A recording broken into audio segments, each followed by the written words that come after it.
Somewhere in the north of Spain, carved into the gray stone of an old monastery, there is a name.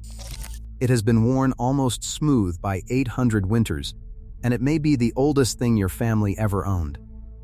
You have carried it your whole life. You signed it on your first paycheck. You handed it to your children. And you almost certainly never knew that once, long ago, it belonged to a king. This is not a promise that royal blood runs in your veins. Think of it instead as a thread. A clue left behind in cathedrals and monasteries, in the yellowed pages of medieval chronicles. 10 Spanish surnames, and the royal houses that may stand at the far end of the line.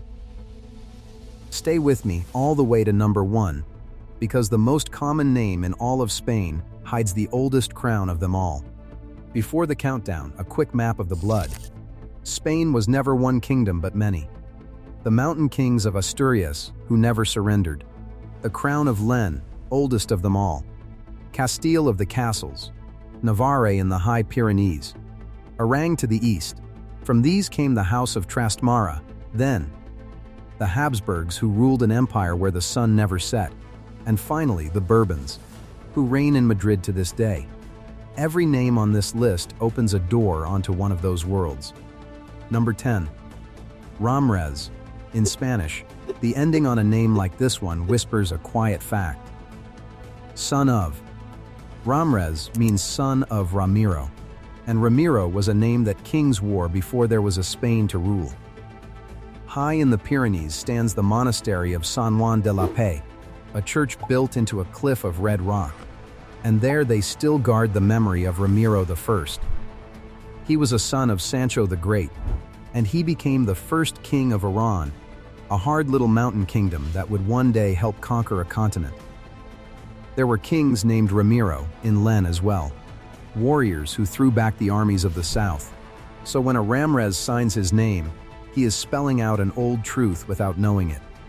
Son of Ramiro, son of a mountain king, that does not make you his heir. Bloodlines are wide, and names travel far from home. But if your name is Ramírez, it is a clue, not a verdict. A clue worth following up into the hills. Number 9. Ordóñez. This is a name that almost everyone walks right past, and that is exactly why it belongs here. Ordóñez means son of Ordu, and Ordu is a king's name that history has half forgotten. In the Green Kingdom of Asturias, and later in Golden León, 4 kings carried it. Ordu I drove the frontier south against the Caliphate. Ordu II made the city of León his capital and, by tradition, gave his own palace to raise the first great church on the ground where the cathedral now rises, its stained glass burning like fire at sunset. These were the men who kept a Christian crown alive when it was little more than a rumor in the mountains. The old chronicle written for Alfonso III records their deeds in careful Latin. Almost no one names a child Ordu anymore. The kings are gone, the kingdom long folded into Spain. Yet the name survived, hidden inside a surname, passed hand to hand for 1,000 years.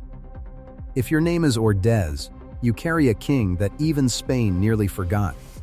A clue, not a verdict. But what a clue to hold. Number 8. Sánchez, one of the most common surnames in the entire Spanish-speaking world, and one of the most royal. Sánchez means son of Sancho, and no name did more to shape the map of Spain. The greatest of them was Sancho the Great, who ruled from Pamplona in the early 11th century and gathered nearly all of Christian Spain under one hand. Chroniclers called him the first European of Iberia. When he died, he divided his lands among his sons, and out of that single inheritance grew the kingdoms of Navarre, of Castile, and of Aragón. In the quiet monastery of Lair, where he was raised, the old records still name him.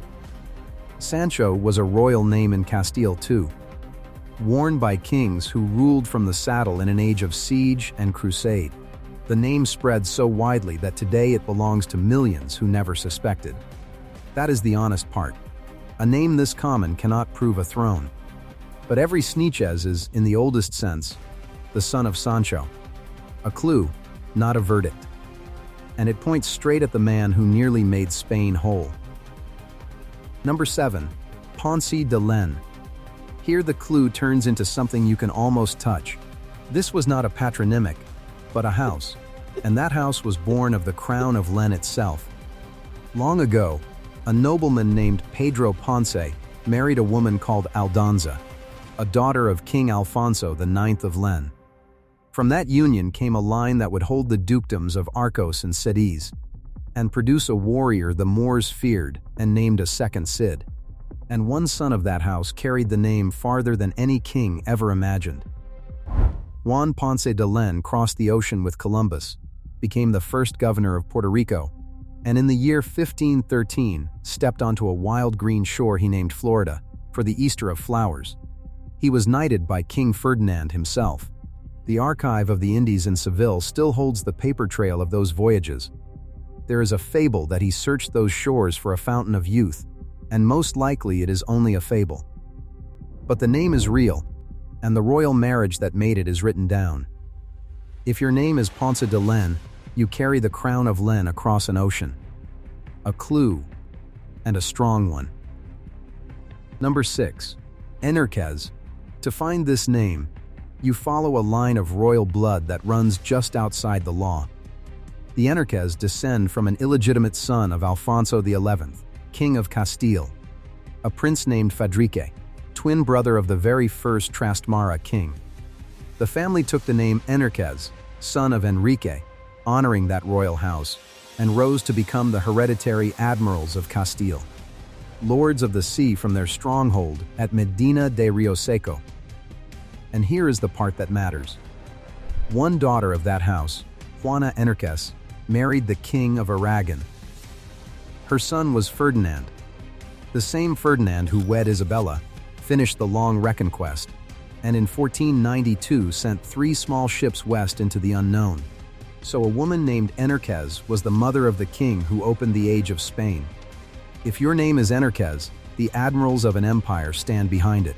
A clue, not a verdict. But it sails very close to the throne. If these threads are pulling at something in you, take a second and subscribe.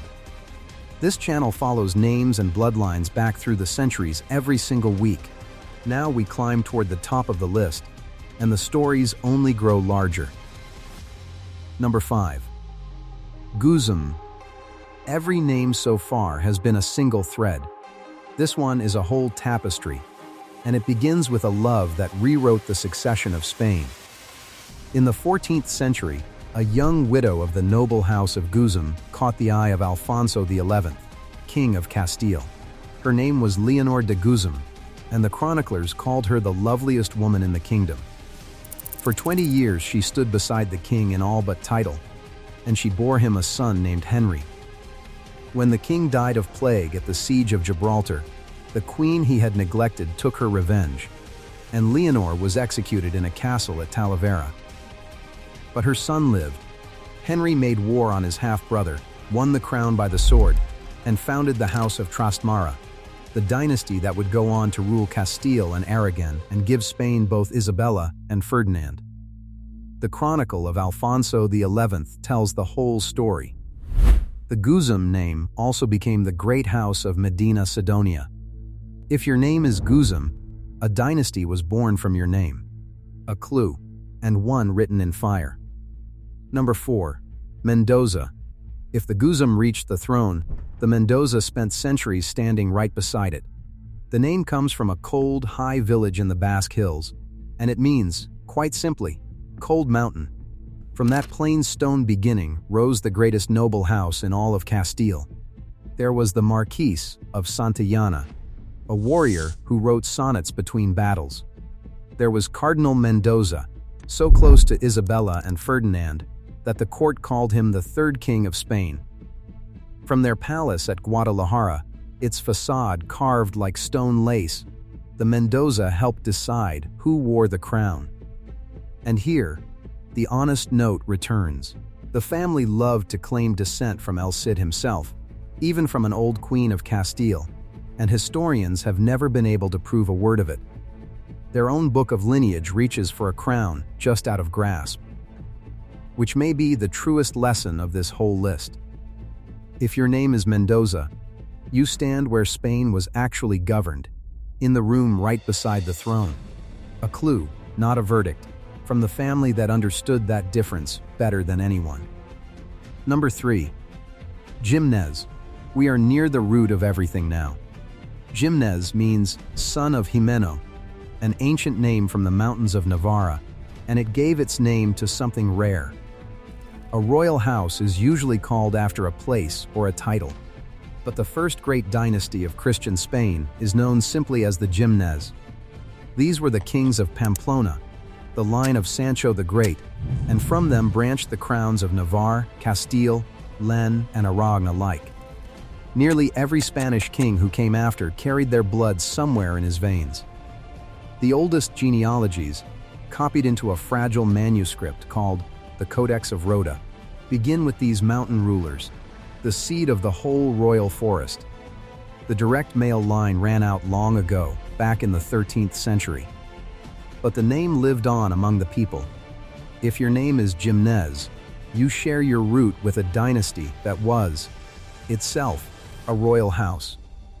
Not a courtier beside the crown. The crown, a clue, and one that reaches all the way back to the beginning. Number 2, Fernández, and its twin, Hernández, the same name softened by an older Spanish tongue. Both mean son of Fernando, son of Ferdinand, and no royal name is stitched more deeply into the story of Spain. Ferdinand I joined León and Castile into a single rising power.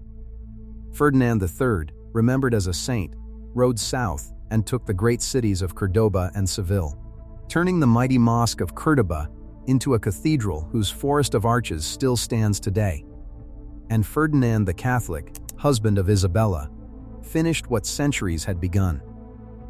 The first general chronicle, gathered by Alfonso the Wise, carries their names down through the ages. Because the Fernandos were so many and so beloved, half of Spain seems to have taken the name. That is why it cannot, by itself, prove a single thing.